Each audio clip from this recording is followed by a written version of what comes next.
What's up, everybody? Welcome back to another episode of The David Lopez Show, presented by Passion Park Entertainment. You already know what it is. Hope everybody is enjoying their summer so far. We had a bit of a hiatus. We were gone for a couple of weeks. I was going to try to get some episodes out in that time frame, but I was just really busy. It was hard to do that, and within the editing and the actual just interview planning and all that stuff, I was a lot busier than I thought I was going to be. So we just took a couple weeks off, and we are back. This week we have the guys from Not Your Average Podcast. It's a brand new podcast. It's actually not out yet, but the platform is kind of out. They have like their social media stuff, and they have it's a collective of artists, really, but their podcast is titled Not Your Average Podcast. But yeah, we have the guys Aaron and Snoop from Not Your Average Podcast. We were missing one of the guys. Prince was not there, but he is more than welcome to come by. We were already talking about having another one, so we're gonna try to get the whole gang in for another episode, hopefully. Anyways, we had a fun time. It was we were just having drinks and shooting the shit. So it was like it bounces along through a lot of different topics throughout the episode, but it was a really a good one. It's a longer one, so I'm going to keep this brief up top.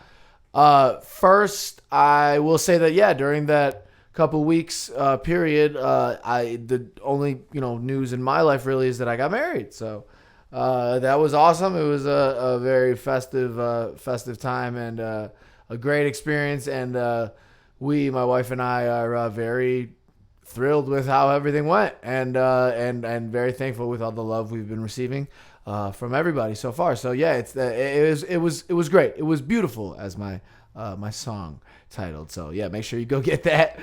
But yeah, it was great. And then on the music front, my new song "Beautiful" is out on all platforms now. So please go check that out. I've heard some kind words about that, and I appreciate it. I mean, it was a song I made for the wedding, and we played it at the wedding, so that was kind of cool. It's always going to mean something to me for that. So I really like that, so check it out. And then performance-wise, I will be it's not a private location. I have the flyer. I've posted it on my social media. I'll post it right here. For on August 2nd, Friday, August 2nd, I'll be performing a spot. It's like a kind of a 90s and weed themed show. So like it's kind of right up my alley. I'm doing a specific set that's just got some of my more blaze it up bangers. So if you're familiar with my catalog, you might have an idea at a couple of the songs that I'll be on there. But if not, check out this playlist I made on Spotify. It's a new My Smoking Song playlist. So check that out. Before I get into the interview, I'm just gonna do a couple quick add things like we normally do, but I'm going to do it really quick here because I want to get into this interview. Like I said, it's long. And then you'll probably hear back from me in the middle of it for a brief little spot. But anyways, first and foremost, I want to mention Diamond CBD. I know we talk about them every week, but they are great. I've been enjoying their products for the past couple of weeks, and we want to say thank you to them for allowing us to be an affiliate with them. So if you guys go to passionparkent.com/diamond, you'll get to and then if you shop from one of those links, there's a bunch of links on that page. Then you actually are directly shopping through our kind of code, so we get a kickback from that. So that would be really cool. But they have some great products, and they always have great deals. They just had like 65% off last weekend. It was a great chance to get some like really cheap accessories. So because they're America's #1 CBD company, all right. They have edibles such as gummies, cake pops, and honey sticks, to oils, vape additives, dabs, an entire let of CBD pet products too. Whoa, I'm sorry, excuse me. But whoa, gross. I'm kidding. But they have a bunch of stuff, including over 1,000 CBD products. I currently have like a pen, cartridge that I've been using just to get a couple hits here and there. It's got some good flavor. It doesn't like get me high or anything. It just it's like a relaxing thing. So I do that, and then I also have some gummies that I've ate. I mean, first and foremost, they just taste really good. So I just want to say that. So shout out to Diamond CBD. We appreciate that. And I'm going to just keep it at that for now, honestly. So like I said, enjoy Not Your Average Podcast. We had a long conversation a couple weeks back, and it was a great time. I'm really happy we did it. So shout out to those guys, and stay tuned to this episode of The David Lopez Show. Whoa. Voice got raspy though. Let's do it one time. Stay tuned for another episode of The David Lopez Show. What's up, guys? What's going on? Hey, not too much. I'm good, man. Thanks for coming by. We just missed like 15 minutes of awesome conversation that we had outside. But we couldn't because you guys were stuffing your face with McDonald's. So conversation. You just made me feel bad as hell. You exposed me. It's all right. Well, you still got the bag right there, and you have you don't have the cup anymore. I don't support McDonald's. No, you don't support McDonald's? I don't support McDonald's. I mean, financially you do. I mean, I definitely don't support McDonald's. I mean, look, you know what? It's funny. You know how that whole thing came out where Chance was trying to get spicy nuggets back from Wendy's? Yeah. Did you see that? Yeah. Yeah, they took them away and then he got them back. He said like a million retweets, a Yeah. million likes, and they actually liked it. And then Wendy's tweeted him and was like, "Yeah." I've seen the tweets. Like that shit worked. Yeah. Chance But the rapper. then Amy Schumer like posted something bad about it. So here's what I found out about this, which is kind of funny because Wendy's is like probably my favorite of the fast foods if I got to pick one. All right, it's pretty good. I'm not saying I think we all can agree we're not supporting the fast food industry. So don't worry about that. We're past that shit. Fuck it all. Fuck a vegan. No, I'm kidding. I can say that because I was a vegetarian, so I can say that. Oh no! So she said that Wendy's is the one out of the fast food chains that didn't sign this pact about like having better meat now and having better like cleaner food. And if you notice, McDonald's have all these ads that say like fresh meat, now they have like better meat. Yeah, which I'm like, what the hell was it before? Yeah. But Wendy's didn't sign that agreement, so everybody's like talking shit about Wendy's for that. And now you think, they never ever came out with a fresher burger. Nah, it's the same thing, right? That's crazy as fuck now that I think about it. But no, what was the Maybe they just been fresh. That's what I was gonna say. Maybe they've just been. They been fresh. Like they would have advertised fresh then. They never advertised. No, but it wasn't that though. It was that they. I'm actually look this up. I need one of those guys. I need an intern who just looks shit up. But I think it was that they didn't meet a threshold of like cleanliness or something. You know what I mean? Like they everybody signed to reach this threshold. Did anybody hear the Wendy's album? I did. Wait, Wendy's had that fucking. They make music. Yes. They What did. do you mean? Like they got recording artists? No, what was it called? I'm looking that up because that was hilarious. I know that my favorite song off there was 444. Yeah, 444. That's just the best. Oh, Jay-Z, boy. Yes. Oh my god, it's so funny. Yes. I ain't gonna lie, I definitely got. And it's a black girl. Yeah. It's a black girl. I definitely gotta listen to that shit on the way home. Yeah, no, I did. I remember hearing that the day it came out. I was laughing so hard. That was recent. No, it was a while ago, right? Yeah, it was a while ago. It was around the 444 Jay-Z time type thing. That would make sense. That would make sense. Who are we listening to nowadays? Who I'm listening to? Kodak Black. Oh yeah. To be honest, no. On an honest level, Kodak Black. In my playlist is Kodak Black. My boy OAKZ, Chicago's player. I listen to bro shit a lot. Yeah, I see you guys posting shit all the time. Yeah. My boy Raz the Rebel. I listen to Yeah. Raz a lot. Yeah, bro. Like I keep my shit pretty like local and like concise. Yeah, I'll get into it. Straight local, like so many local artists, like OAKZ, Two Woods, anybody over average, definitely on the playlist. Are all those guys on over average? Yeah. All the guys on Okay. Even your guy Raz the Rebel, I know that he briefly explained it, but why don't you guys explain the origin of over average and whatnot? So the origin of it, literally. So the origin of over average, or just the whole everything. The origin of over average. So how it came to fruition? Me and my boy OAKZ, like we was just in high school just making music, just like my boy Snoop and Two Woods. They just in high school making music literally, and just had bigger plans than just releasing on SoundCloud and shit like that. Like everybody had bigger plans. It was like let's get together and make some shit like together and make it happen. Like business moves. Let's think business. We always think about music and shit like that, but there's guys above us thinking business. It's like what separates us, that and that, and them, like the business shit. So it was like shit. Let's make a collective, and we started over average and. And then we knew that they was making some dope shit over there. Like, they was making some cold shit, and we like, y'all kind of got the same minds as us. Like, we're not trying to just be around kicking it. We're not, we really be trying to make music and shit. We really like put time into it. Just fucking like, let's join something and let's make it happen. So then they came in over average and then started making more moves, and then OKZ just took the fuck off. Like, he was making a lot of shit. He was doing a lot of shit, and it was like, shit, let's round up some supporters, round some people. And we started running into people that was doing the same thing we was doing, who had the same passion, had the same mind as us, and it was like, Exactly. As long as you're a good person, let's just join and just work together, bro. Like, so it's like a music collective, essentially. I mean, like, which is... But not just music. See, that's more so marketing. It's like different. There's so many different lanes going on there. And then once it expands, there's going to be so many more lanes. Like, I'm a videographer. I don't have any tracks released to the public. Right. And, like, they accepted me just because it's a whole bunch of creatives, you know, doing things. Like, we get together, we plan out skits, we plan out events, you know, we promote each other's work all the time. Like, this is stuff we do on the daily, too. It's not like once a week type thing. This ain't like an organization that we meet up. It's just an everyday thing. It's our lifestyle. Yeah. You know? That's what's up, man. And that's what's awesome about that is that is pretty much like how the hip hop history, like that, all these groups, that's like how everybody, that literally always happens. It's like groups of people come together and then they support each other, and that's how it works. And it's not necessarily all rappers or all artists, or like, and see, what I was gonna ask, but you definitely answered that pretty much, was like, you guys don't make music together. I mean, you might make music together, you might do a song together, but you don't have like a band like that. There's not a band called Over Average. There's not a group called Over Average. That's just the whole overriding title, right? Yeah. I mean, the thing is, if you got a group of just rappers, you're not gonna go nowhere. Period. Yeah. Because there's one rapper has a whole team behind him. He has a manager. He has a brand manager. He has a brand specialist. He has, you know, touring guys. He got people that's doing marketing. He got, you know what I'm saying? Like, there's literally all that, and we're literally like trying to master all that. Like, you know.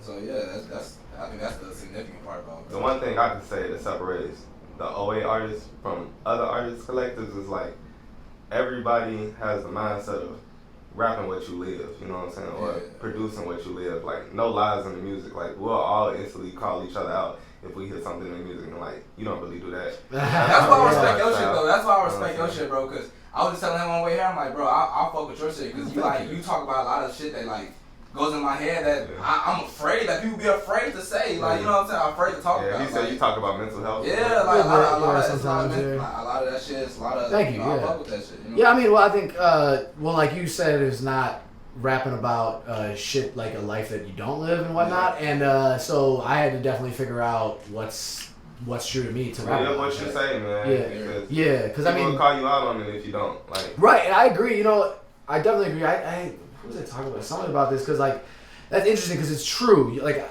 especially rap out of all art forms. Like, there's singers for sure who like sing some shit that's not true. Whatever, that's fine. But that's why everybody was so upset about the Drake thing, because he's such an artist that everybody relates to. And you're like, with rap, you just have to write that shit. You have to, and you have to believe it and be there. But what's funny about that is, listen to like some of the Kanye West like old stuff that we all love, and he's like, dude, he's telling a story. Like he's just, but he's rapping it from. I definitely. You know what I mean? It is like a fine line. I think with singing is more so like you don't have to sing exactly. Singing is kind of like, it's cool because you don't have to sing exactly what you're going through. I think the truth in singing is like, you know, your passion behind the tones, the voices, and shit like that. Like, do you feel what you're going through? Are you talking about a heartbreak? Do you sound like a heartbreak? You do, you know, shit like that. And just not everybody has a really good voice, so there might be. So a good writer needs a good singer. So I mean, like that for sure. Like, period. You know, and then like with Kanye, I think it was just like, it's storytelling, but is the story true? Is the story something that people go through? Right. Is it like, you know? No, I agree. I'm more on the side of music. Like, I'm on the side of music in that regard. I think music is the winner, and if you take the artist out of it and those stupid conversations about whether or not it's real, then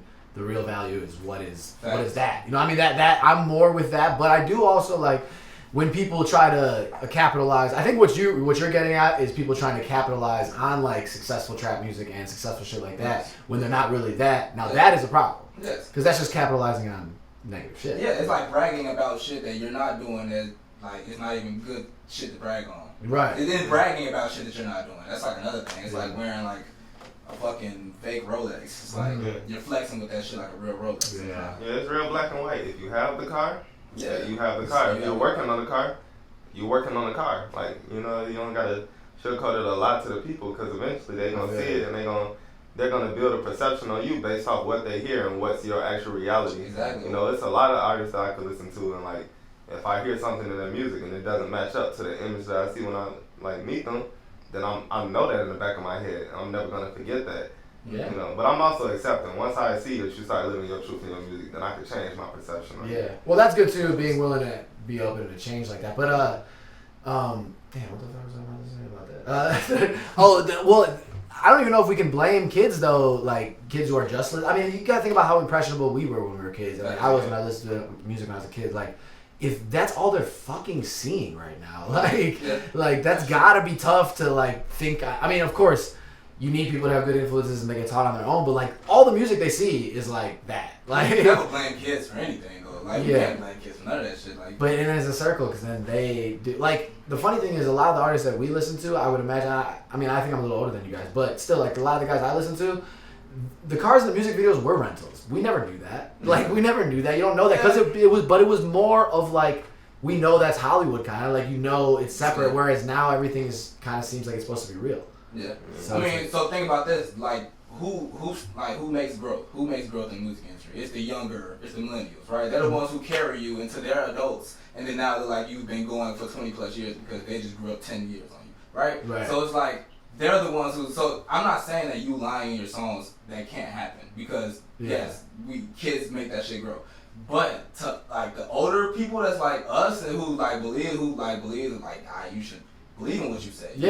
I want to know if that shit relates to me or not. I want to know that type of shit. For sure. To people like us, we're the ones who's like, all right, come on, let's get some honesty. Like kids like us might listen to not kids like us, but people like us might listen to like people like who like.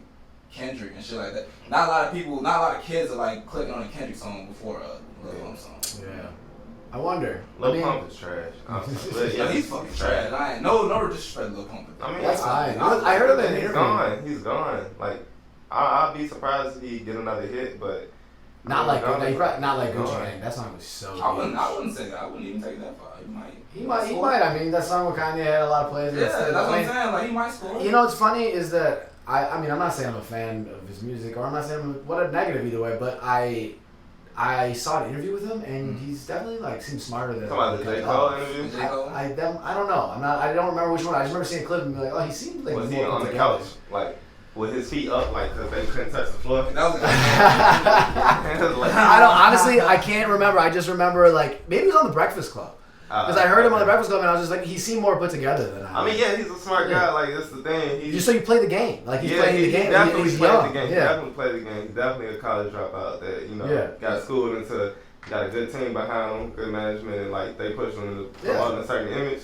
You know what I'm saying? Yeah, and then in 10 years, everybody forgets what he got big off of anyways. Yeah. So if he still is able to manage that, then good for you. Like, so I'm not gonna say too much about Lil Pump now, like as far as like his trajectory and shit like that. Only because you don't know. Yeah. He can. Didn't he stop doing lean? I thought he came out and said he stopped. I mean, he said he stopped doing lean, stopped smoking and all that shit. I don't put much validation. No, for sure. But I mean, but you need people like that to say that though. If they're gonna stop that, I mean that's more important. Like Future stopped doing lean. He never said it. He just said he stopped doing it. Yeah, which is fine, but I'm telling you, there's a reason he didn't say it. Yeah. His fan base doesn't want to hear that. All his music's about it. They don't want to hear that. Yeah. There's a point. There's legal issues. There's legal shit too. Probably with the kid, because he has so many kids too. That could be. And that too. You know what I'm saying? Like, that could be. That's a good point. Yeah. Bro, I'm looking around this room, G. You got.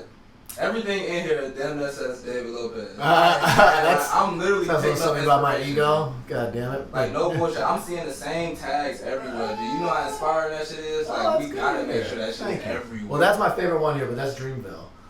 That's definitely a Dreamville. Yeah, that's Dreamville. I got that from South by Southwest. What is this bench right here? I've seen it. Oh, that's just my my second album, So Much More. That was the logo. That's why I'm saying that. Yeah. So my friend drew that, and then that's what we use as the logo. And then for So Much More 2, I changed that a little bit and used it again. Yeah, I like that. We're just kind of branding that. I mean, like Passion Park, there's a bench park. Yeah. All that stuff. I'll fuck with that. I'll fuck with that shit. I like that. Thank you. It's a long. I mean, so I liked hearing the origin of Over Average. For me, I wanted to do something similar with Passion Park. That was definitely an idea, but I guess it just hasn't really gotten there to a certain extent. But it's the idea of, because like that's like we said, it's how all hip hop groups make it. I met with this guy. He was a manager of artists when I was in LA a couple of years ago, and I was like really young, and my friend just got me a meeting just to have. We just talked. He was like, whatever, go out to eat. He wasn't gonna sign me or anything. We were just talking, and he was like. Talking about how much money you need, right? Which is, everybody needs capital. You just do, especially in the music industry.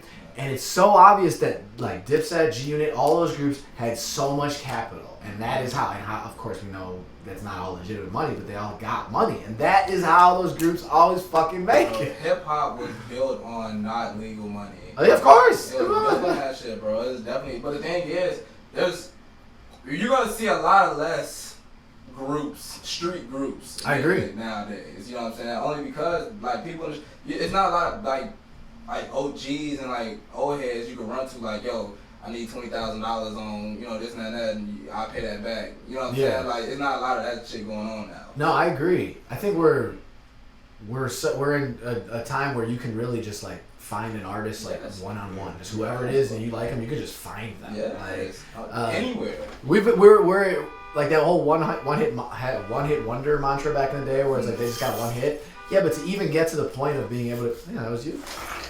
You just know it's you. Like, that's crazy. Sensitive ass line. That's crazy. But back in the day, to even be able to be a one-hit wonder, do you know how much work you had to do to get there? Dude, studios weren't like this. And Radios had to fuck with shit. Yeah, dude. So like, the idea of that is like it still took years to get there. Now, I ain't gonna lie. Soulja Boy them to change that shit. Yeah. No, I think you're right. Yeah. He changed that shit. Yeah, he recorded that shit like out of his bedroom. I ain't gonna lie. You just said some shit that really hit me. Like, I never thought about that. Like, it took a lot of work just to be a one-hit wonder. Well, that's why do you think there's so many artists nowadays, dude? Like, look, back in the day, there was a lot of people that like to make music. Look, you think things have changed? People always wanted to write. People always wanted to make music. But back in the day, to record, you had to have the money to go to a studio. You had to really want to. You couldn't just wake up one day and be like, I think I have a song idea, and then turn on your MacBook and record. So, like, you had to really be willing to do it. So now there's just a plethora of it because it's so much easier to do it. Yeah, that's crazy as hell. And it's like, to go with what you're saying, it's like, you can do everything yourself now.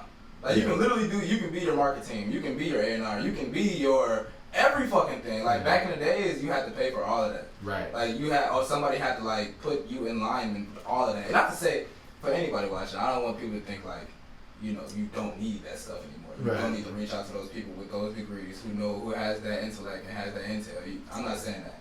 But if you have the intel, if you take the time to go and learn that shit, you can be some of that for yourself early and get put on much earlier than it was back in the days and keep going. 100%. So that's crazy. I don't know how I want to touch on this topic, but it's somewhere along the lines of like, it's not as possible to just break from SoundCloud or from your bedroom anymore like this year as it was like in the past years. Like if you look at like Lil Uzi and XXXTentacion and the like last couple people we had just break from the cloud, like those people had like a storyline to them or press around them or things like that. Like the last person I could think of that just broke off music, like just making music, and they didn't really have to have like all the negative press with it, was like Juice WRLD or some shit. Like Cowboy. Oh yeah, Cowboy and Violet. No, Nas X is definitely he's kind of he definitely has a storyline to him. Yeah. No, I know, but he promoted that song for like a year, like over a year. He just focused on that song, and that's exactly what what's his name? Yeah, baby. Fetty Wap. Fetty Wap did. He promoted Trap Queen for like a year. Yeah, he pushed out all his hits, so. No, I agree, but he had a time. I mean, he really took over for a little bit. So you really think that SoundCloud days of popping out of nowhere is over with? I mean, I don't know. Damn near. That shit's low. I think it's at its peak even if right you now. name like the people. They didn't even pop out of nowhere. Like, that's exactly I think. Like those guys didn't really pop out of nowhere. Like they had some fans. They had to already have fans. So, but they built it where? Yeah, right. I don't think SoundCloud's kind of dead though. I mean, like as far as it's not dead. Like this, it's just not what it was before because everybody gets their shit on Spotify and Apple and everything right away. So it's not like it's as easy. It's not as easy, but it's just as easy damn near. Pretty much, yeah. It's just one more step, basically. Yeah. Period. I feel that. I feel what you're saying. Yeah. You know, I was trying to think like a person who really just seems like they just had one hit and it just worked. Designer. I mean, but that's not working for me. No, fine. But I'm saying I don't think he had much other music. No, he didn't. Panda definitely worked, but that's the thing. Like I don't count what he has or what he did as success. No, but he got signed to good music off of one song. Isn't that crazy? That's crazy. That is insane. I don't count that as success. Sorry. Not yet. Not yet. Do you remember that song? You remember that song? Yeah, like Panda? Do you really remember Panda? Panda was great. You know Panda still that song was successful. You know Panda He's still getting money. I'm sure he had a different idea for his trajectory. Okay. Maybe. Like he did drop an album after that. Yeah, he did not do shit. Like you have to though at that point because you have to capitalize on it. You have to release whatever you got there. I mean, and I'm sure that's what good music said though. I mean, but he's young though, so if you get that early, and then maybe turns into a full-fledged musician later and becomes that. That's the hope with all those guys. And that's what ends up happening though. Like, Boy, you need the. There's a lot of bikers Unplug around the there. battery in that. There's a lot of bikers. There's probably somebody just walking past, slapping my car every 5 minutes. You think so? Slapping the windshield. Well, I really do want to say thank you guys for taking the trip out because it's a far trip. Of course, there's David Lopez. Oh. You had to come out. Oh, of course, bro. we could. I'll come out to you guys once you guys start. So, Not Your Average Podcast. When did you guys decide that you wanted to do a podcast? Like 2 years ago. I ain't gonna lie. I came with this idea the same week I got my first place. I was like, what? I looked at this shit. I was like, this would be a nice podcast studio. And then the idea went away. Like, the idea went away because it was like I was literally battling with like, you know, my one of my closest friends was telling me like, yo, make music. Like you're a dope artist, make music. And I'm like, I feel that, but I like talking to people too. Yeah. I like podcasts. I like this shit. Like it's really cool. Like, and it's like he was telling me this, and I had other people telling me like, bro, you can really do a podcast. You can really talk to people. You can really, you know what I'm saying? Yeah. So I was just battling with the two, and I'm like. Well, PSA, you can do both. I'm definitely gonna try to do both, but like it was just back then. It was like that's why it took 2 years. Yeah. Like this year is when I was like, you know what, fuck it. I'm making a podcast. I asked my boys. I'm like, bro, I know exactly what I want. I'm like, gee, let's get this shit out the ground. All right, so the three of you. No, it wasn't even like I'll say it as when I started listening to podcasts about a year and a half ago. It was only a few people I could talk to about it. I went on, I'm listening to podcasts, I'm hearing stuff that I love, I'm talking to people. He was one of the first people who I was actually speaking to who was like, I listen to that shit too. Yeah. I got the name of our podcast. He put me on to one of my favorite podcasts. You guys listen to what? He was listening to Joe Budden podcast. I was listening to Brilliant Idiots. He put me on to Joe Budden, fell in love with it. Yeah. You know what I'm saying? So, how much you on that shit? Damn it. Like, you was talking to me about it. Yeah, I was listening to it periodically, but like, you gave me values about it that I actually cared for. Like, you gave me a different way to look at it. And then he already had an idea for a podcast he wanted to put together. And I was doing camera work. He wanted to bring me on as like the cameraman. And then, we just started hanging out more. And he started to realize like I had a voice. And then I've seen him go through like so many different stages with the podcast he's putting together. Like different hosts, different everything, different locations, so many different locations. Yeah. You know what I'm saying? One thing that really pushed this podcast into like fruition, like I feel like it could happen was OAKZ. He did like a set of short projects for his last album. It was called Player Chronicles, one for every track on the album. And it was basically like we get together, we have these like conversations. And looking back on them now, they're posted on YouTube, on my YouTube channel, Trump Entertainment. You can type in Player Chronicles, the complete chronicle. You know what I'm saying? And it's like legendary ass conversations. Nice. Like, yeah. And it's like they're kind of like this, like freeform. Like, yes. Yeah. They were structured around the song. The song on the album, but once you press record, I never knew what they was gonna say. Yeah, you know what I'm saying? Like it was free form. It was nice. Oh, that's what people want now. Chemistry was nice. Yeah, you know what I'm saying? So, I like the LeBron show, the barbershop. The barbershop show. Yeah. What's the name of it? The Shop. The Shop. Yeah. Like people like that. It's just like it feels like they're just there. You're just talking. But my thing was also like, I wanted to be as unbiased, as natural. And I always felt like I had 2 other hosts at first that I was thinking about having on. My biggest thing was like I wanted dedication. I wanted real dedication. You know what I'm saying? And this guy been with me for years now. You know what I'm saying? And I'm like, man, this like, and I always felt like this guy was like a real genius to me, like a genius, and funny as fuck, completely himself. I told you, came to my house in a reindeer costume. Nobody's ever did that shit. I ain't gonna lie, that night I think it was when I was like, yo, this guy's like completely different. Yeah, to let you guys in, he showed up at his house in a reindeer costume at 4 a.m. I just got done role playing with my girl. And the funniest thing is we just had a conversation about role playing, and he was trying to convince me to do it with my girl. I'm like, bro, I don't know, I can't do that shit. And he's like, well, all right, well, you should. So wait, we gotta stop here. If you were a reindeer, what was she? She was Miss Santa, and I was the bad reindeer. Santa Claus had went out. He took all the other 12. I was the one that got left behind. You know what I'm saying? And like she was feeling bad for me. Like, damn, you ain't get to play with all the other reindeer. So she fucked the reindeer. Yeah, I like it. I'm with it. You can really catch shit like that on like the hub. Right.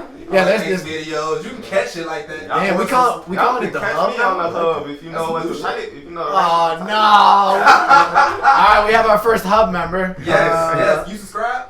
You subscribe to the hub? You subscribe to the hub? I'm not subscribed. I'm not subscribed to any of that shit. I subscribe to something that's free. Right. Okay. Dude, like that's like growing up and you know like you have one of your friends that has the Bang Bros password or something like that. Yeah, no. You always have one friend that's like, you spent the money on that shit, bro? He's like, I definitely subscribe to everything. I got YouTube Red. You got YouTube Red? Yes. You really got that shit? Yes. How much was it? $12.99. You really got that shit? No commercials. You though. paid $12.99. Hey, so look, you wouldn't I have ain't to skip gonna. yeah, so YouTube. What the fuck? YouTube has damn near every song though. Yeah, I love YouTube. Like every song. But I don't do it for music. I use Apple Music. But wait, back to I want to bring up one funny story. I have a friend from college that we were randomly, like, I don't know how we were. My friend was randomly, and he texted us. He was like, you know, whatever. He's doing what he's doing. And he texted us. He's like, guys, look at this. And our friend from college, like, he's produced songs for me. He's my guy. I'm not going to say his name, but he knows if he's listening. Yeah. He is a fucking star. Like, he is a star in all of those fucking films. Like, I'm telling you, you guys have probably seen it. Like, it's hilarious. Yeah. Wait, on everything. Oh, And yeah. like all shit. I'll tell you guys his name off camera because it's funny. It is so funny. Well, and he's from Florida, so it's like that makes sense because that's where everything goes down. Because you know, like they have looser laws on porn in Florida. I think it's like verbal consent is good enough. You don't need or some shit like that. Like, I got suspended from school for writing. My name Wesley. You know what I'm saying? I wrote Weslly Pipes on one of my papers. Like, hey, Wesley Pipes. Yeah, see the ones. And like the teacher instantly sent me to the principal's office for that shit. I ain't gonna lie. I ran it like weirdest story of my life. So I got a boy, free my boy Kenyatta. I got a homie Kenyatta. I ain't gonna say the other people's I ain't gonna say the other people's names, but Kenyatta, when he get out and you watch this, you gonna know exactly what I'm talking about. So look, I'm at his crib, we chilling, and we go out to this like picnic that his apartment complex was having. Okay. I used to live there, so I was kind of familiar with the shit. So I went, boom, we meet some new people. The two people we meet they was cool as fuck. They make music and shit, so we instantly vibe. We cool, you know, vibe. We start smoking and shit. It was cool. So we get to their house to have a smoke session. Kind of find out they're porn stars, right? Okay. So I'm like, you porn stars? That's okay. I never met a porn star, so okay. And they're a couple. Oh. So I'm like, okay. So a porn couple. And also, they never did a scene together. Oh. You know what I'm saying? So now you see it's getting weirder and weirder. So I'm like, all right, so can y'all? I should probably stop saying his name. Yeah. So anyway, he tells me like, yeah, bro, I met him a long time ago. It's whatever. He goes to get some liquor and it's like, yeah, be back. So he leaves, and the two porn, like the porn couple, I'm chilling with them. I make friends easily, so I'm like, whatever. Yeah. I'm chilling with them, and he's like, you ever did porn before? I'm like, nah. I never did that shit before. Like, I never did it. And he was like, well, you had sex before. I'm like, duh. I never like on camera, no wild shit. He's like, okay, well, you know, whatever. So I'm gonna leave you here. I'm gonna go get some beer. Oh, okay. I'm like, what you mean? I'm like, what you mean? I'm like, okay, like, Keanu go get some beer though. So I'm like, he's like, I'm gonna meet him now. I'm like, all right. So he leaves. So I get a random text. I ain't gonna say who it's from, but they tell me like, the text literally say, do it. It literally say, do it. I'm like. Are you trying to like? I even wondered if it was a camera. So. Did you look around? Like, it was. Yes, I didn't just look around. I searched around. She went to the bathroom. I searched. I'm in the phone. I'm like, what the fuck is going on in here? Bro? Like, what's going on in here? So she got the bathroom. She's like asking me weird questions, like, you know, how old are you? How much are you? You know what I'm saying? I'm like, I don't lift weights. Sorry, I haven't lifted weights. She's like, you know, don't you want a hug? Don't you want a hug and shit like that? Bro, I'm so fucking. I feel like lame. I'm like. I'm so nervous. I don't want to have sex with a porn star. Like, I don't know what's going on. This shit is just too set up for me. Right. So I sit there on the couch like this the whole time. She's singing me Post Malone songs. I'm just like, whatever shit. Like, they come back in the house, both of them. They come back in the house like, nothing shit. No, I don't know. That shit was weird as fuck. But I never do. I mean, that's a good, that's a big risk right there. And first off, you don't know if there's where the camera's hidden because there's probably one hidden. Also, you don't know if it's hidden at a low angle where your face is gonna be. Yeah, like I don't even got shots. I'm like, I'm looking dumb as fuck. He's thinking about his body looking angle wise. Bro, I gotta look like. Look, man, you gotta get my good side, bro. Period. I'm like, I gotta look like that shit. If it's a camera here, let me know first. That's hilarious. Well, after that phenomenal story, because that is a great story. Thank you for sharing. We're gonna take a quick break from our porn talks, and we'll come back for some regular talks. We'll be right back, guys. Thanks. Hey, what's up, everybody? I'm back. I hope you're enjoying my conversation with Not Your Average Podcast. I'm having a great time doing it, as you are hearing from me. It was a blast talking to those guys, so hope you're enjoying it. Briefly, before we get back into the rest of the conversation, I just want to bring up our other affiliate that we are happy to have with us. If you go to passionparkent.com/ticket club, and then if you use any of the links on there and you shop through them, they first off, well, if you shop through them, we get a kickback, and that would be a great way to support us. So we would really appreciate that. But they're a great company to use if you're going to try to get tickets. I mean, if you go to more than one event a year, it's worth it. It's a membership site for concerts, sports, theater events, anything like that. But they have low prices on tickets. I mean, every place is pretty comparable nowadays. If you go to any of the competitors, you're going to find a relatively similar price probably. But the thing that is different from Ticket Club, from all those, they waive the fees. There's all those crazy fees. You see a ticket's like $20, ends up paying like $34. What is that all about? That's ridiculous. So if you become a member on Ticket Club, you waive all those fees. You can save like 30% on ticket prices. No lie. So Ticket Club is a good way to go if you like to go to shows, concerts, sporting events, anything that you have to buy a ticket for. Ticket Club is the way to go. So once again, go to passionparkent.com/ticket club and shop away. Get yourself some tickets, and that would be the best. All right, well, enjoy the rest of my conversation with Not Your Average Podcast, guys. All right, we're coming back, and it's funny because even when we came back, we still were talking about porn. But we're done with that. We're done. We moved on. You know what I was going to ask you guys is, because clearly you want to do a video setup, because I know you were focused on the studio and stuff. So how do you watch? Do you watch your podcast? Do you listen to your podcast? You watch generally? I watch mine, yeah. Do you just watch? Like, do you? I haven't taken the podcast yet. No, he said I'm like, like, if you listen to podcasts, right? Oh yeah. So do you watch on YouTube, or what do you guys use to watch? I listen, but I'm also a fan of watching. Like if see, this is what I do when I listen to podcasts. I'll listen to podcasts, and there's some stuff you hear, and I'm just like, I want to see how they said it. Yeah, how they say it, like what they was doing, what their mannerism was. So do you use the podcast app, or what do you use? I use Spotify's podcast. I use Apple Podcasts. I use YouTube. Yeah. I like that Spotify now added podcasts. Like that's nice. Yeah. You know Disney's adding one.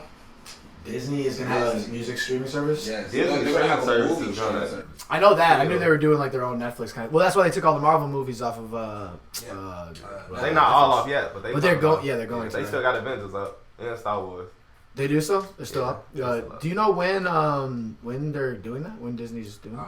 It's launching next year. Next year? I mean, it's gonna be launched by next year. Yeah, that's gonna be huge. I mean, that's where everything's going. I mean, are you guys big like Marvel guys? Like I'm huge on all Disney properties. I want to see the new Spider-Man. You didn't see that shit? The one that just come out yesterday. Or? No, like 2 days ago, 3 days ago. No, I want to see it. Man. We're talking about. I ain't gonna tell the story because I got this big thing where I like to tell a story. I ain't gonna tell a story, but you're gonna love that fucking movie. I hope so. I liked the Homecoming one was great. We both saw it, and we were talking about how like the movies that just came out there in canon with the Spider-Man video game. Yeah. And like, oh really? There's no way that you could watch that movie and not want to go back and play the game. Yeah. So like, I just re-downloaded it. He's about to re-download it, and like he's like 16 in the movies and he's 24 in the game. So like it all lines up. Yeah. Yeah. So that's dope. That's dope. I mean, I really liked Homecoming. I saw that with my dad, and I remember being like, "It was hilarious." I remember thinking like, "This movie's great." Tom Holland is great. Yeah, he is good, and he's so funny because you see him in those interviews, and everybody says he always gives us spoilers. He doesn't mean to, but he can't keep quiet. He seems like a kid who can't lie. He just seems like a natural kid. I still say Tobey Maguire had that shit. No. Some people hated that. They didn't like Tobey Maguire. Did you see Spider-Man 3? Yes. Did you see him dancing down the street? Like, yes. I don't remember. You liked it? Yes. You liked it? Yes. All of that. How do you think Tom Holland is dancing? Tom Holland is definitely groovy. He's groovy. Tom Holland's getting laid. I'll tell you that. He's getting laid. Right. Not more groovy than that. That's groovy. He's definitely not snapping the play. That's what I'm saying. He's not Tobey Maguire. That's funny. Why did he make that girl's dress come up in that movie? In Spider-Man 3, when he was walking down the street and her dress came like... Because he had the fucking black suit, bro. I'm saying, black suit Spider-Man. What Spider-Man power is that? The raising the... That's like the Superman power of seeing through people's clothes. Telekinesis. Right, that's weird. Spider-Man never had that. Alright, so who was the best, let's see, who was the best Batman? This is a debate. I mean, that's easy. Christian That's Bale. Christian Bale. I just like that series the best. That Christian Bale. Christian one. Bale Bale's killed great. that I don't really watch Batman like that. No. Ben Affleck is a good Batman in a bad movie. Yeah, I mean, did you see? Or are you talking about Suicide Squad or Batman vs Superman? Batman vs Superman. Because he's also in Suicide Squad. And Justice League. I mean, he's not Suicide Squad, Justice League. Yeah, he's in them, but he's in Suicide Squad. Like, did they have him play Batman? He is. Yeah, he's in all of them, but it's not like a huge thing. Yeah. Yeah. No, that movie. I remember thinking Suicide Squad sucked. Yeah. And I wanted to like it. And I was just like, man. Wait, was it good or not? The story was all over the place. DC is making bad movies, guys. They are making bad movies. Yeah. That's a DC movie? Yeah. I didn't know that. Suicide Squad is in line with Justice League. So it's Justice League and then it's Avengers. Like those Will Smith Marvel is with Avengers and then Justice League is with DC. you're right. He shaded a Marvel movie. Yeah. Will Smith he did Aladdin. And I heard he nailed that shit too. I heard he did good on that movie. I want to see it. My standout actors from the Marvel universe is actually Robert Downey Jr. killed that shit. Chris Edwards killed that shit. Of course. But who's Thor? Chris Hemsworth. Hemsworth. That's my guy. Yeah, he's great. He's great. You know what I did? So I'm assuming you both liked the new Avengers, the last one. I loved it. Yeah, you didn't see it? I haven't seen it. I mean, I liked it, but are either of you into Game of Thrones? Fuck yeah! Oh, sweet. I Here we go. love Game of Thrones. Now I watched episode 3. That's the only one? That's the only one. Episode 3 or The what? big ass fight. Oh, you watched that? Well, that's cool. Everybody told me I had to watch it. I think my problem was that I was in such a Game of Thrones mode when I saw the new Avengers, and it was kind of like, since those are like widespread, commercially, watched superhero movies, they're a little more tame than like something like Game of Thrones. It's just so just like brutal and like sex everywhere. I think I was just dulled out from it. I feel that. I bet you. You know what's crazy? That's how I felt about the new Spider-Man. I was like, really? I'm not gonna tell the story. But there was a part where I was like, he can do some brutal shit right now. And he did. And I'm like, I got. You gotta think, with those movies. Which part? I need to know. Just say it. Don't worry. Okay, it was a part where Spider-Man could have definitely kicked the guy, the evil villain, in the face. Like, it really killed his ass right then and there. Like, boom. And well, they got kids watching those movies, man. They got, that's the thing. That's the thing, man. Let's get back into the brutal shit. You see the new Toy Story? No, but it's supposed to be funny. Oh, you saw it? Funny as hell. Yeah.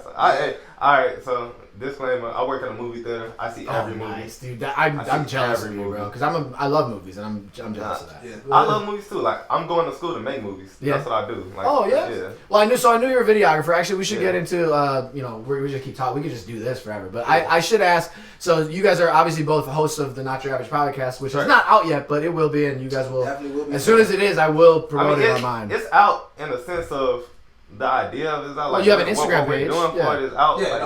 Just the actual podcast episode isn't out, but the brand is out. Like we're still doing events, we're doing things, like we're coordinating different, everything. The footwork is definitely being. Yeah. Well, I mean, I'll definitely help you guys promote anything. As soon as the show stops, I want to do that. I just need you in the guest chair, and I need. Oh, absolutely! I'd love to be there, man. I'll come by and do a regular segment. I don't give a shit. But what I wanted before I do that, I want to break down. So, like, you're a videographer. I mean, you were at my album release show where Rise was there, and you were doing some video work there. So, how long have you been doing video work? I started video. All right, so going back to high school, we had a audio engineering program, and I ranked out of it. We had in your school, in your high school, that's awesome. Yeah, it was great. It was a African American school. Almost everybody in my school made music, so it was only right. My teacher was Miss Moontry. She was an amazing teacher. She taught everybody how to use Pro Tools. That's awesome. You know what I'm saying? She was an amazing lady, and I ranked out of the class, and I went to see my counselor, and she was like, "Man, so what do you have a love for?" I'm like, "I have a love for music. I have a love for like imagery. You know what I'm saying? I have a vision for everything that I hear." So she's like, "All right, you could go over to this other school in the district and take a class on film." Nice. And when I did that, I just fell in love with it from there. Like from the first time I touched the camera, I shot my first couple videos with another member in Over Average, TZ Two Woods. You know what I'm saying? We had some amazing work. I used to come to these guys in the hallway and promote my music to them all the time. Like, "Hey, check this video out. Look at this video." They, in return, sent me songs from them. The first song from this guy I fell in love with was him and OAKZ. They had a song called Again on YouTube. Okay. You know what I'm saying? They hated when I played it, but I played it every day. You know what I'm saying? That was the song I fell in love with. So that's awesome, dude. I love that. So organic. Yeah, it's so like real. Actually, OAKZ was also one of the first people that I shot a video for. So from my video with TZ, I got to work with other people. and I just kept expanding who I worked with, and now I'm with a film company. You know, we started Tremblay Entertainment. That's out there, and now we got Musical Mayhem Films. That's me, Arian, and Chris. These are my other filmmakers. Like, and we putting together $1 million projects every time. Super dope ass project. So you're like, so it's a team of videographers doing videos. Yeah, that's awesome. That's what's up. Yeah, for sure, man. Well, was it what? Say that one more time. Music Mayhem. Is that what you Yeah, Musical Mayhem. So you're mainly doing music videos.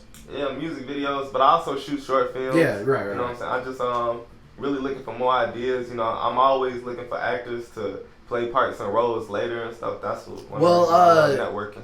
I guess not to make it too brief, but what is your? It's hard to say this sometimes. What is your like dream job in that world then? Really taking like, what do you want to do? Farther than cameras. Like I see myself owning a production company, like how I already do, like just expanding these. So like, you know, one day I'm always gonna be hands on, but one day I don't have to be the one holding the camera. Yeah. Nice. You know, put other people in positions to do that and just create like masterpieces. Like I really see myself. Like right now, I don't even say I make music videos. I make music movies. Like, that's what I'm really the lane I'm getting into. Every film from this day on will have an idea to it. Like nothing's just run and gun shooting like I started doing. Yeah. It's all, you know, every shot has to have a meaning. You know? Like music videos used to be, kind of. Yeah, definitely. And how they still are sometimes. Some of my music videos of today are still like that. Yeah, no, I agree. But I think there's also a lot of music videos that are just like, you know, run and gun shooting. Yeah, but there's a value to it because of how much people need content. So like, if you can get a free video. And some people I love that from. Like one of my favorite, Chief Keef had a run where he was just on house arrest, just shooting. Back-to-back videos in his basement every day. See, and it just works for some people. Just some people it works. So I agree. But like I'm way more into the like film aspect of it myself. Like that's what we tried to do with my first couple of videos was very similar to that. I could tell from some of your videos Aaron showed me. Like, we care about that. But I'm curious. Yeah, like Lonely Days was one of the videos with my friend. Like literally, we took a lot of time on it. But then like I fuck with that video. Thank you. I fuck with that. Thank you. And it was one of the ones that did pretty well for me early. But then you realize like, I mean, we spent a lot of money on it. Like, we spent money on doing it, and then you're like. And there's a value to it, but it's so hard to value out what is worth spending the budget on nowadays. Like, it really is. You just hit me right here. Yeah, like, because you do have to, like, if I'm being honest with myself, and I've said this before, is like, sometimes I think, like, I wanted to make sure I spent a lot of money on my first album, like, on the music videos and all the music and everything. And, like, I mean, clearly I'm better now than I was then. I mean, I should be, otherwise I'm not doing anything right. You know what I mean? You gotta keep moving forward. And so I'm happy I did that because it was important, but sometimes I'm like, did I blow my wad too early? You know, kind of like, to bring it back to porn. But,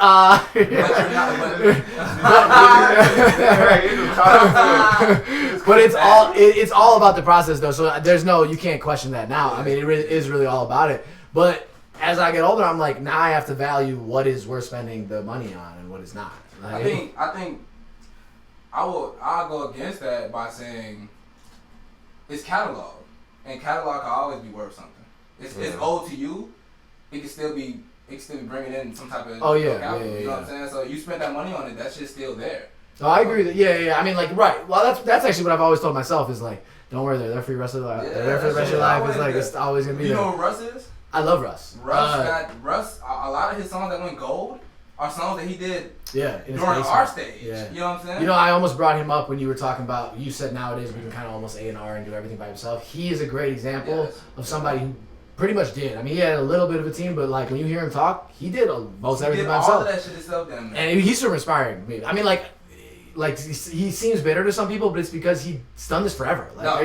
It comes off that way after time. Sometimes I'm not gonna lie. Like I relate. I don't listen to a lot of Russ music, but I relate. Like I just seen that his recent interview with him and Joe Budden. He said I was about to watch that. I was gonna watch it today. It was like an hour and a half. And he sounds really arrogant, and a lot of people don't like it. But my thing is, a lot of people don't come from that shit. Like a lot of people don't come from like super struggling as like you want to pick up a fucking hobby when your mom's lights are about to go off and shit like that.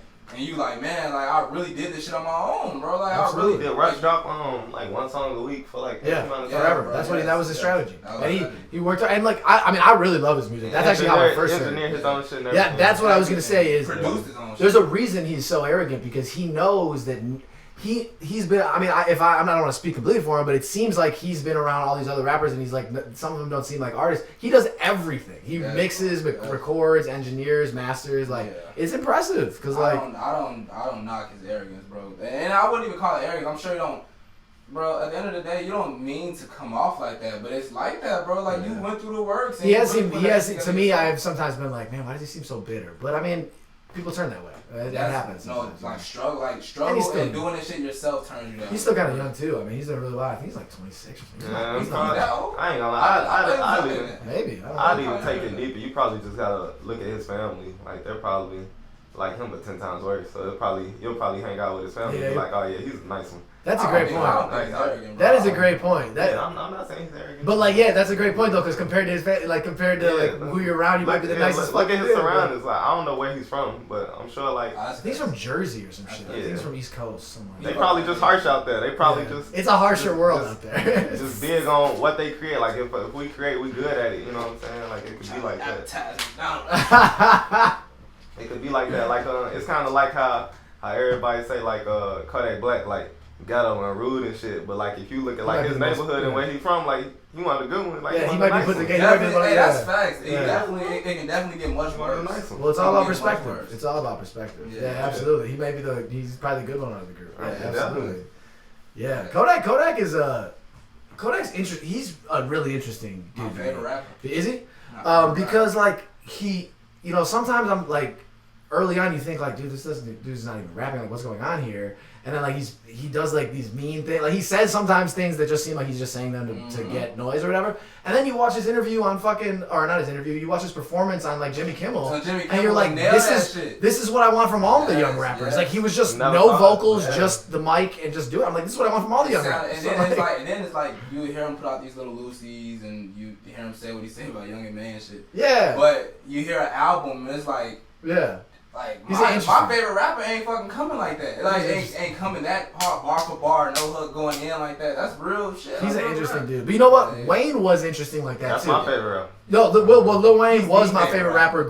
Like there's no taking away of those years where he was the best rapper. Like and I'm sure in most of our minds, like he was just like killing everything. But now that you think back, he was kind of that way. He said a lot of crazy shit. A lot of fucking crazy. He was just arrogant, kind of, and just like, oh, I'm doing my. He was leaned out every fucking time. Yes. You ever seen that deposition interview of him? Where he's like, he was supposed to go to court or something, and he just kept saying, funny and shit. He's like, chilling and shit. Yeah, that's bad to be funny as fuck. He was not trying to hear none of that shit. Don't worry about what's in my cup. It's in my cup. He said what? He said who? He threw his hood on. Have you seen the Carter documentary? I'm assuming you have if you're a Lil Wayne. If not, if you're a Lil Wayne fan, you should watch it. I've probably seen it. I've seen a lot of it. There's this one scene where they're on the tour bus, and Birdman is talking about like Lil Wayne story when he was like 12 years old about getting some prostitutes or some chicks or whatever over there, and he's like, hey, he told girl like, it's not Lil Wayne little dick, it's not Lil Wayne little dick. And he tried to do, they was doing a little twist like that too, like the same way. Yeah, that shit's sick. It is hilarious though, but wait, who said something like Birdman. He was like telling the girls to dance like that, and then Wayne was telling the story, like it was hilarious. Put a little twist and shit. What the fuck is the Lil Twist? What happened to Lil Twist? I don't know. I still follow him on Instagram. He's still making music. He's still doing it. He look like Lil Wayne now. I ain't even gonna lie. Yeah. He got Lil dreads. Twist? Yeah, he got dreads. Lil Wayne's got the power. If you're around him long enough, you just become. What happened to Lil Chucky, bro? Lil Chucky definitely fell off. Yeah. I don't even remember. Oh, like. And the other guy, I do kind of remember that. Like, he looked like last time I heard from Lil Chucky was on Dedication 5. He did Before Wayne Gets Back. In the studio, like when Lil Wayne left the studio, he hopped in the studio and had the engineer record the track, and then they put it out on the mixtape. That was nice. It's a nice little tie into the mixtape too. That's the weirdest thing I've ever done. Sorry for texting during. I'm not used to it. I had to answer this to the guy I'm interviewing after you guys. You're good. Anyways, so who are your favorite artists growing up then? Like not so I know I appreciate you guys supporting local artists, I really do, but now I want to know who'd you listen to growing up? Like who the fuck did you like? Honestly, and I know people probably not gonna like this, but all I listened to was R. Kelly. Yeah. Lil Wayne. You can't be mad at you now for that. No. Yeah, like that's not. No. R. Kelly, Lil Wayne, 50 Cent. And Drake, I was listening to Drake in like 06, 07. That makes perfect sense. Yeah. All of that makes perfect sense. Who are you listening to growing up? Oh, shit. Lil Wayne, Michael Jackson, fucking, I don't know, like old school shit. Like okay. Shaka Khan, that's my. You know, you kind of have that vibe for. I could see it. Like, listening like some old school shit. Like Lil Wayne was the rapper like that I listened to, and then like R&B, Omarion, R. Kelly, he's the G. You know, T-Pain. T-Pain was my favorite. T-Pain, dude, remember how long he was on top? Dude, he was killing it. And then the thing is, T-Pain was on top for a long time, and no label he was ever with really knew how to market him. Like, they didn't really have an image set for him. Like, you couldn't like. Well, he did everything. I'm saying, but like they never had like a real rollout for him with none of his albums or anything. Like, it wasn't like, you know, like Drake, you could market him as like the light skin. You can market him as the ladies man. You can market him as the Mongol. That comes with knowing how to market yourself. They didn't know how to market Drake at all either. Like, Drake talks about that with Replacement Girl and shit. You know what I'm saying? Like, but I don't think he knew either. He was growing into that. Like, that comes with marketing yourself, and then you now have leverage on any label you're trying to get on. I saw Drake earlier. I saw Drake right after Best I Ever Had came out. Pretty much. You see him? Yeah, I mean, I saw him. So people have probably heard this before, but I saw him. I saw him at a private performance for. It was one of Michael Jordan's kids. We kind of knew him. One of his kids' graduation/birthday party, and Drake and Lil Wayne performed at it. Yeah. And it was right here on at Park West on Armitage. Yeah, bro, it was like a couple hundred people there, not even that many people, and Wayne and Drake. But Drake wasn't. He was Best I Ever Had big. He wasn't huge. He was like Ransom big. You know what I mean? Like, but we were all big fans of him.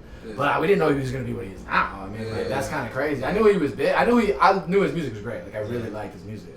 Kevin Gates is definitely one of my favorite artists growing up. Like, my dad put me on him. Kevin Gates? Yeah. He's got listen to a lot of my dad put me on him like back when I went to visit him in like 06, 07, like a long time ago. Kevin Gates. He's making me starting. I kind of like Kevin Gates now. I don't mind. I mean, I've heard a couple. I mean, his big songs were like good and shit. I just never like really got into his like. If you ask me, Kevin Gates, Lil Wayne, and Montana 300 is all in like this certain ilk to me. Like, they got like lyrical prowess and great skills. And, you know, they got like a similar skill set to me. So I gravitate towards them. I like that. I feel that. Dope. I'm trying to think who else is like really big right now. Like, who's the biggest dude right now? I still probably. Who did you listen to growing up?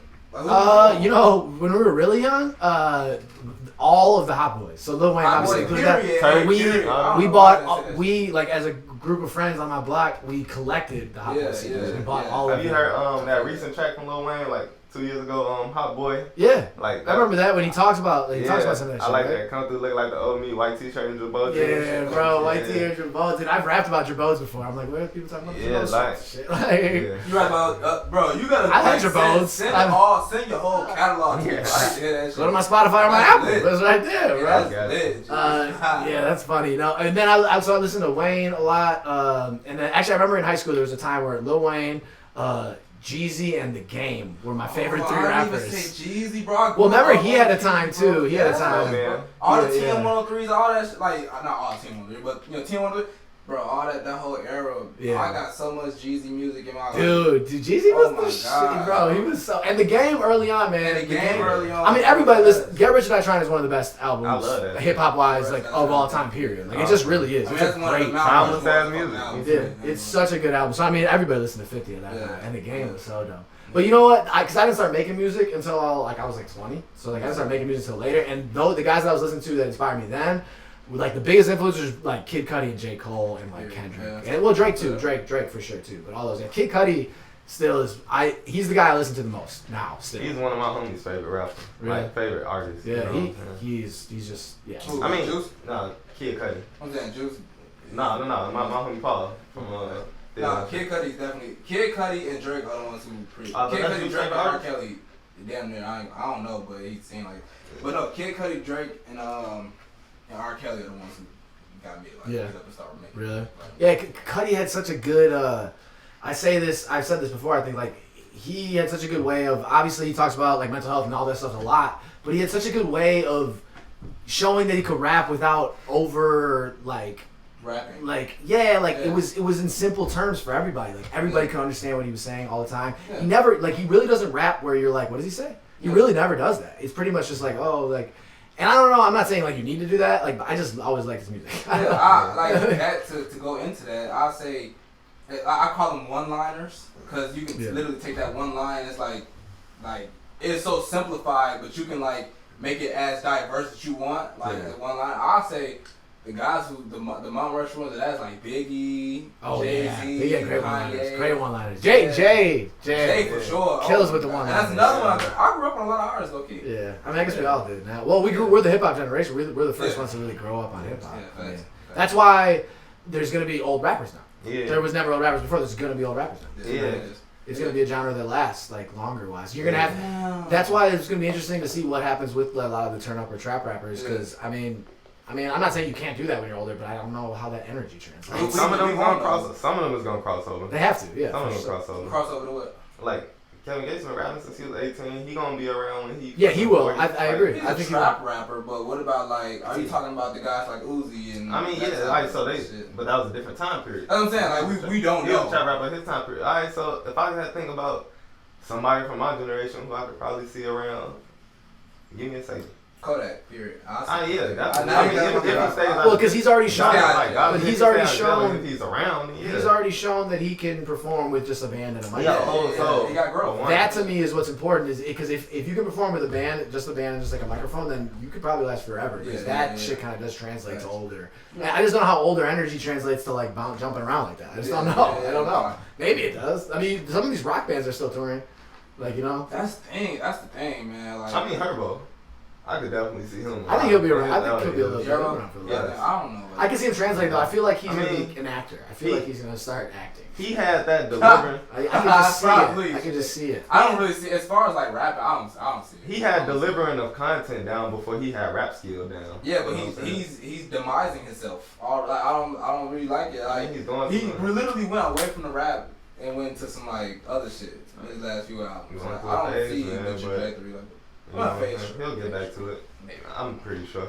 The thing though, no offense to you or anybody else who tell me to stay away from local artists, but I really feel like, you know, the motherfuckers I know make better music, you know, or the same caliber of music as some of these other people. Like I listen to some of my homie TZ2 Woods music just in the room, and I'm like, this shit is $1 billion music right here. Like, shit, if marketed the right way, that shit could go way beyond any of these artists we're talking about. And I ain't gonna lie, that's really a good thing. Like, I don't want to like keep like on this topic so long, but that's a really good thing. Like, this guy really does sit and listen to my boy 2 Woods. Like he grew up on 2 Woods music. You know what I'm saying? Like, that's real. Like. And I fuck with that. Like, well, it's important to have people that really do listen, though. Like, and somebody like, cause honestly, like, there's not that many people that still really listen. I mean, I could take that even to homie he referenced a couple minutes ago, Juice. Yeah. Like, these people make music who, if marketed the right way, this music would be the biggest shit on the planet right now. I 100% agree. And I saw somebody tweet this, and I was talking to this about like how many artists, how many like masterpieces are we missing because we can't.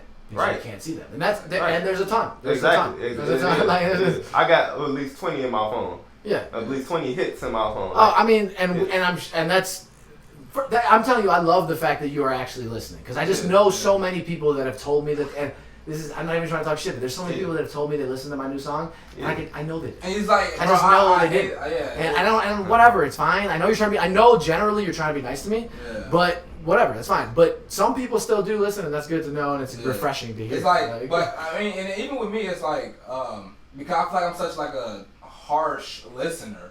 It's like for me to be a fan. It's hard when you make music. It's hard. It's like when you make music or when you like pay attention to music in a different way. It's kind of hard. No, for sure. He's not even a fan of some of his music that I think is hits. Well, I feel the same way, dude. I can listen to most of us I think are like that. I listen to some of my own shit that my friends like, and I'm like, fuck that, or whatever. Like, you know, it's hard. I mean, look, so when I started making music, I also started acting, so I've been in that world too for a while and kind of doing some of the film stuff. So I watch movies differently sometimes, and I sometimes notice and I get mad at myself because I'm like, just fucking enjoy it. Like, why am I like noticing like some little shit or whatever? Well, you did movies, right? You had to shave recently, right? Like, yeah. Well, I mean, I have an agent. Shout out to them, except give me some more work. Exactly. But I mean, so I still do that. I still get jobs. I ain't gonna lie, bro. You low key do a lot of shit. You're a man of many fucking talents, bro. Like, that's lit. That's really lit. I mean, I appreciate that. Sometimes I've definitely felt that can be to my detriment sometimes too, because I think sometimes I can get like I set up all our show. We ran a showcase before. I used to set those shows up all the time. When we've gone out of town, I've always been the guy that emails. I'm always the booking contact. And then what ends up happening, in my experience, is like you end up seeming almost like the booking guy. All right. So sometimes with the podcast, I seem like the podcast guy who's doing this, and then people forget to remember that or respect me and treat me as like the artist. Like that was the only reason that stuff's happening is because the art is because like the music and stuff. And that's what leads with it. And sometimes it's like having. All right, I'm gonna use this analogy. It's like at you work. And you give open availability, and then you get all the shitty shifts. Sometimes open availability fucks you over. So like if that makes sense. So like, it don't make sense. Yeah. When you put it like that, it definitely makes sense. Like I like doing all the things that I do, and look, I went to college for broadcasting, so I had a radio show in college. So this is natural to me. I have no problem with this. But I want to make sure that people remember that I make music. And when you started, because you had a point when you were starting all this shit. Like so. Did you say I want to make all of these things have their own worlds? I don't want to like intertwine any of these. Nah, so I started acting and making music at the same time, like senior year of college. And so if I'm being completely honest, people had seen me in plays, and I had signed to an agent, and I had been on like some things. So people believed that I could act. Like people were like, they took it. Acting was kind of an excuse that let me have like a couple years after I graduated college where I just made music and like I've been acting here and there, but I made music and and that was definitely my real passion, like the making the music, and acting I really like, but it was my excuse. It was my excuse to let me do that. So I think those worlds have always been kind of intertwined with me. So like I never was able to really separate them. And like I definitely have friends that were like, you should just act. Your fucking music sucks. But my problem with that is that never is beneficial. It's never beneficial advice. If you ever have friends that say to you later on, hey, I was just looking out for you by not supporting you, I think they probably mean it. I think they were ill-informed on how you should treat that. So what do you like? Okay, so I want to talk about that more. Yeah, about like a friend telling you your music sucks, try something else, because you just made me look at that kind of differently for the first time in 22 years. I always thought like those are the friends to have that tell you the truth. But now you make me put air quotes around truth. Like what is that then? Yeah, that's it. I mean, I think it's you do want friends that are telling you the truth. I think that's part of it. But sometimes you need like there's a friend that just here's I guess what I'll say, especially with something like music and art. If somebody tells you to quit and you do, you were never gonna do it in the first place. Like this is just one of those things that like. People are going to tell you to quit. Yeah. If they do it and it works, then it was supposed to work. I heard this quote. David Letterman used to say that to comics on his show. Like they would be like, "Do you have any advice for me?" And he would say, "Don't do it." And what he said was, like, it doesn't matter to me because if they're not going to do it, then they would listen to that. Like they're like it doesn't. Yeah. So it doesn't work. But like I just think some people. Maybe I'm just talking about myself. I probably am. Some people are the kind of people that like. Will do something. They're just looking for a little affirmation, just like a little affirmation, and then they like shine. They like grow. You know, it's like a plant that grows, but it needs a little bit of fucking water, like just a little bit. So like, don't be the like. Right. What's a good friend then?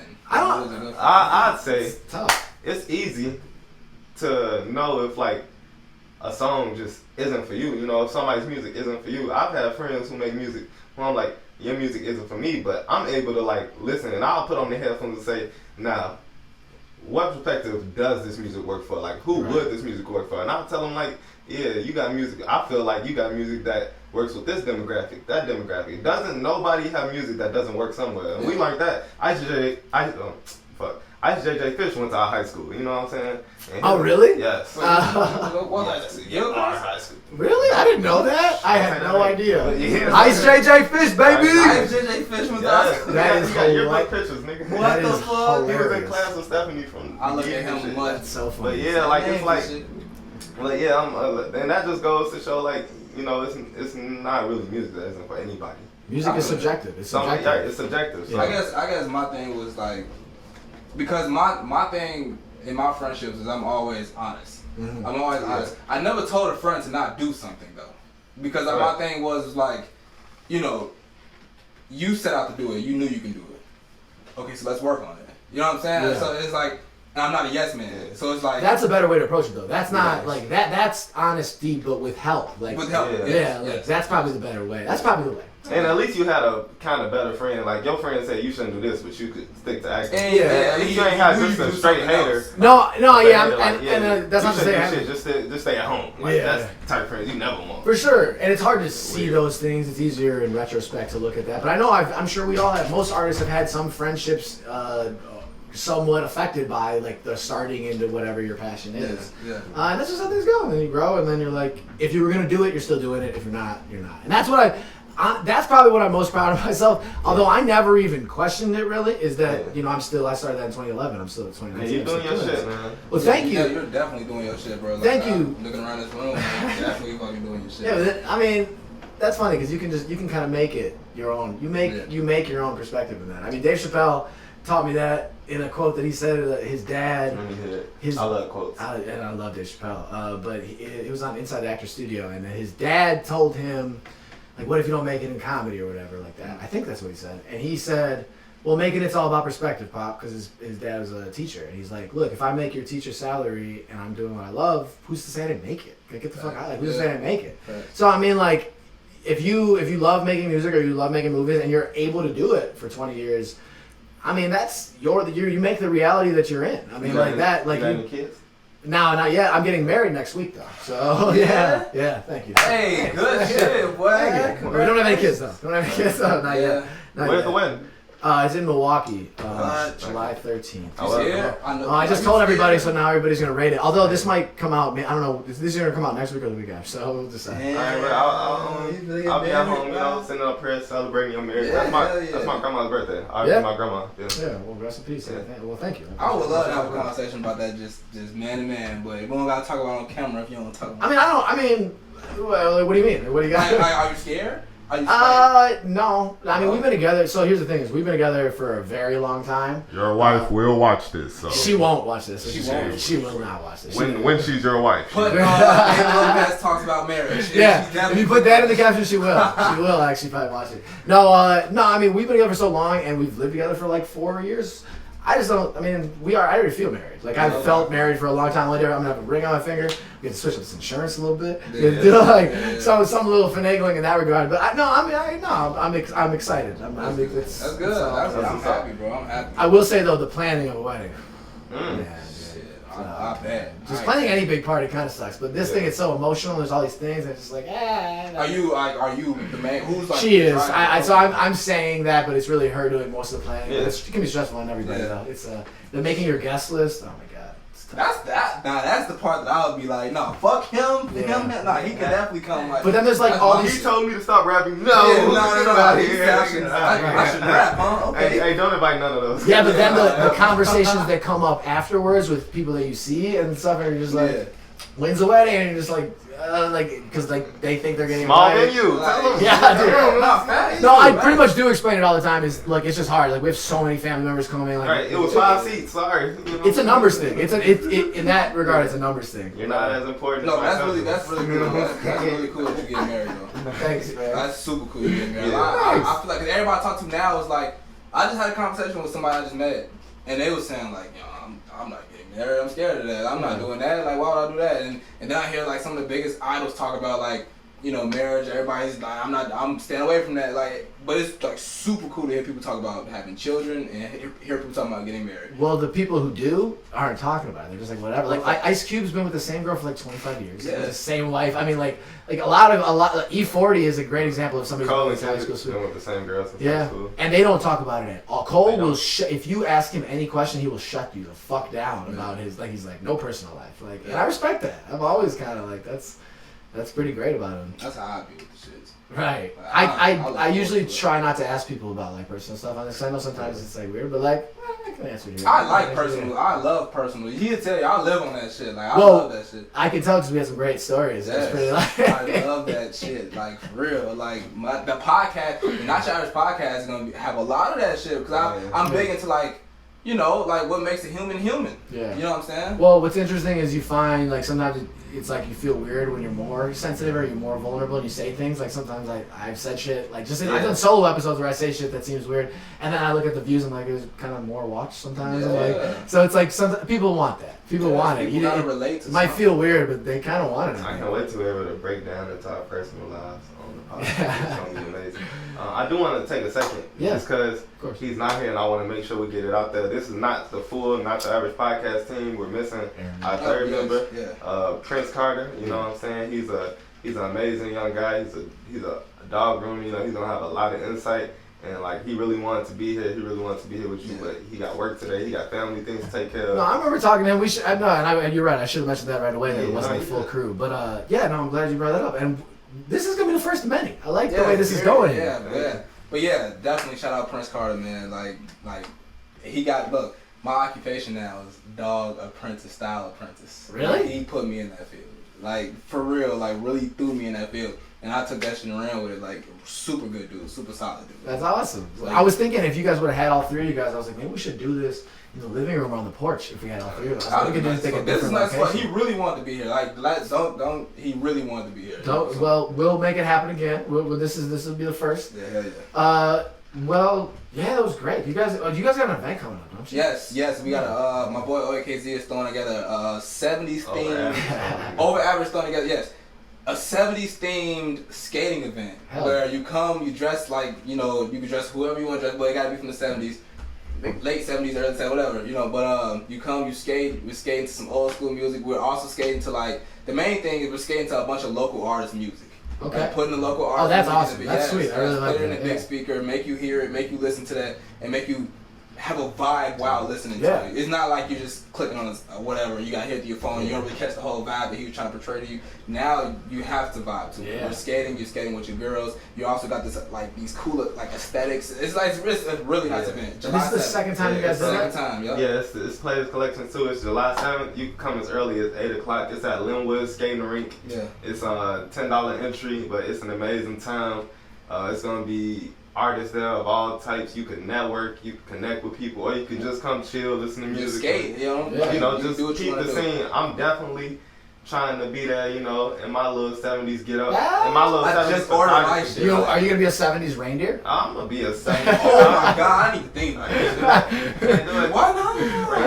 Oh my god. That should be lit, but I just ordered my 70s gear. You already seen my pimp. He got me wanting to be a pimp. I'm gonna be a pimp. Wait, was that you that dressed up in the IG video? Who was dressed up? That was you? Yes. I saw that. Yes, we're gonna be some pimps. My pimp name is Raspberry T. Raspberry T. I'm naming myself. We got I never did. Private now. Alright, cool. Like my name is Raspberry T. I got I don't condone this, but I got 2 prostitutes that's gonna be with me on that night. They're gonna be dressed up as I don't condone this. Costumes. Yeah, I don't condone. I know. But I'm naming myself after their clothing. They got Raspberry Tea flavor. This raspberry, this tea. Yeah, I'm Raspberry Tea. I'm Raspberry Tea. It's gonna be lit, bro. Like I want everybody to come through and have a good time. It's no pressure. I don't want nobody to feel like they gotta try to be when you networking, sometimes you gotta put on an image sometimes to just come there, skate, have fun. It's gonna be drinks, it's gonna be smoke. You can do whatever you want to do. It's a nice room. I don't know if you've seen Road Bounce. Everybody's seen Road Bounce. Yeah. Literally the same skating room that they shot that movie in. Yeah, that's dope. And it feels like it when you're there. And now did you guys do the first one there? Yes. Okay. Yes. So this is something you guys want to keep. I know you guys do events, so I like the fact that you're doing these theme events. Anybody who wants to take a look at it, it's on my Instagram. The one we did last year. It's also on Miguel Visuals Instagram. That's my mentor with the camera shit. But you go to Snoopy Tremblay's Instagram on Miguel Visuals. Yeah. And just scroll down. You'll see Players Collection 1, the recap video. Yeah. And it's usually a point behind it. Like the last one, we collected a bunch of artists and then we did a reveal where those same artists we collected that we heard at the skating event threw together a big they come and perform there. At They come perform. So it's like this play. So who knows? You might do something else. Who knows? So we know it's gonna be a follow up. I like it. Okay, thanks for the fucking mystery. No, that's good though. That's good though because I can extract this part and do it as an ad, but like this episode may come out after your event. So either way, I can take this part out. We can do that. Yeah, we do, but for sure. But it's the 7th. The 7th, July 7th. Yeah, fuck yeah, dude. I like that you guys are doing that. I definitely want to make sure. You should definitely come out. This Sunday night it might be. Wait, come through. When's your wedding? What? Next weekend. Yeah, so definitely, I'm gonna send you the information. Yeah, send me the info. Yeah. Send me the info. That would be cool. dope. Hey, that'd be lit if you come through for real. Like that'd be fucking lit. Like, It's a 70s shit? Yes. Throw your wig on, throw your shit. I got some shit. I got some wigs. I actually do have some wigs in there from like old skate. Yeah? Bro, throw that shit on and skate. You know how to skate? I mean, I haven't done that in a long neither. time. I suck at skating. Now I'm really expecting you to be that, David. Yeah, I just set you guys up for a letdown. I'm gonna try to make it though. No, I gotta look. I'm telling all my prostitutes. All the toots. Chill. She's not gonna listen, guys. She's not gonna listen. Wow. I ain't gonna lie, my raspberry and tea, they're watching this. The toots? Alright. My toots are watching. Alright, raspberry, my girl raspberry, my girl tea. What's up? They watching this shit. Alright, so this was amazing. What we're gonna do though is the final kind of thing that we usually do for somebody. Don't worry, it's not that dramatic. Let's do Each of you guys gotta answer though. What's your favorite well, so I do both. What's your favorite munchie? What's your favorite meal? So it could be like a drunk munchie, it could be like a meal. What's your favorite munchie and meal? I don't know why we started ending like this. Just let's get it. I like this. You just talking some shit. Favorite munchie is the Kool-Aid. That's not I get it. I'll accept it. I go like scarf down like cups and cups of Kool-Aid. Okay. You know what I'm So saying? I'll take that. What's your favorite meal then? Pussy. Oh! Okay. What's that thing we used to always get? It's like triangle. It's like upside down, like from half baked. Half baked. He's like pussy. Stop it. My favorite munchie is alright. Period. My favorite munchie is Reese's Puff cereal. Okay. Oh, You dude. know what I'm saying? We've been buying the boxes Period. and just eating them right out of the box. Yes. I don't need no milk for that shit at all. I don't think about Cookie Crisp like a motherfucker. Those are good too. Though. I respect that. So those. And my favorite meal is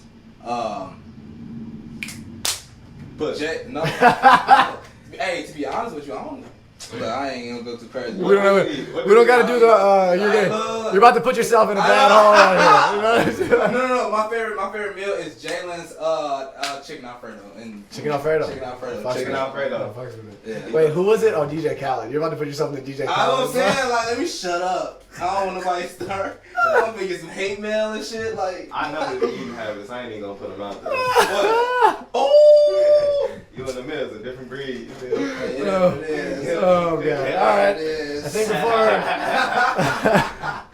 I think before we get too personal and into our foreplay habits, we're gonna take off. Shout out to Not Your Average Podcast. They will be Not Your Average Podcast, Over Average Team. You already know. Holla! Thank you guys for coming by. I really appreciate it so much. And peace. Thank you. Well, thank you guys for tuning in to another episode of The David Lopez Show. And thank you to Not Your Average Podcast for stopping by the Passion Park Studios and just enjoying a good, long, healthy chat with your boy, David Lopez, right?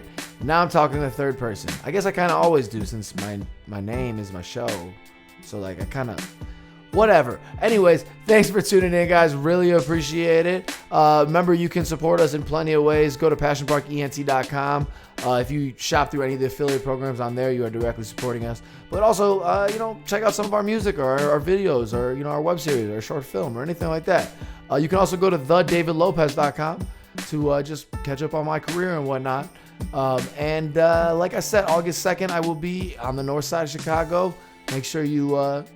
check for the location and everything, and stay tuned on more show dates. I got another one I want to announce pretty soon, but it's not official yet, so I'm not gonna do any of that. So anyways, thank you guys. Enjoy this hot summer weather and stay cool.